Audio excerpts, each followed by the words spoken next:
And speaking of trade, but here in South Korea, steady exports of semiconductors kept the country's current account in the black in September for the 29th month in a row.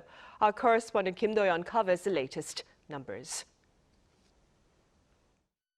South Korea's current account surplus continued for the 29th month straight in September, driven by strong exports.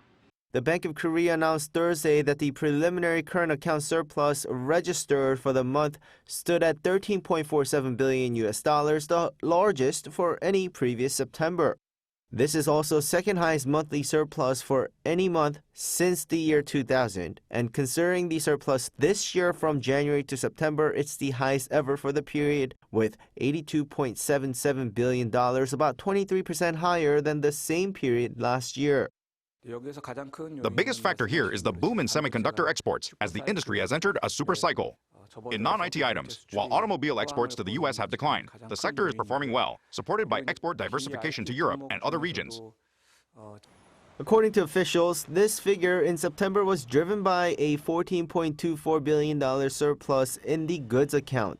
Exports rose 9.6% from the previous year, while imports increased by 4.5%. Compared to the month before, it's up $4.84 billion.